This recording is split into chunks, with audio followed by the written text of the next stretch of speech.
আজকে আবার একটা ভিডিও লই আইলাম, আপনারা পুরা ভিডিওটা দেখিয়ে যাও। আসসালামু আলাইকুম, নমস্কার এবং সত শ্রী আকাল। এই দেখো, এই পাখিটার নাম বলো তো, কেউ জানো কি? আই, কত মজার পাখি দেখায়।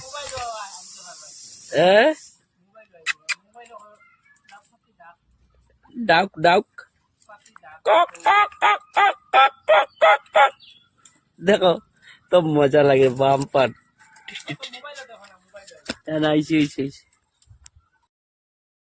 আর ভিডিওটা আপনারা দেখছো হিসেবে অবশ্য ভিডিওটা দেখে বুঝি নিতে পারছেন যে একটা মারে একটা সন্তানের দ্বার থেকে নিয়া বান্ধিয়া রাখলে বা লকআপ করলে ছেলেমেয়েরা কতক্ষণ কষ্ট করব। আপনার তোর খুব বেশি আনন্দ লাগে না নি এইসব ভিডিও দেখিয়া? এই জিনিসটাও আমি কই আর যে দেখো, জঙ্গলের জিনিস বা বনর পশু এটা, তার এইরকম বান্ধিয়া রাখিয়া তুমি আনন্দ করার কোনো কথা হয় না। সবচেয়ে বেশি ভালো যে এই পাখিটারে শিকার করছে, উচিত শিক্ষা হইতে আসলো যে পাখিটারে শিকার করছে, এই শিকারিরে সামনে রাখিয়া এই পাখিটারে তুমি পিঞ্জিরা থাকিন তারে জিন্দগি লাগিন আজাদ করে দিলেইতে আসলে, বার করে দিলেইতে আসলে। যদি সব বার করে দিতে পারতায় তাইলে আপনার খুব বেশি ভালো হইতো আসলো।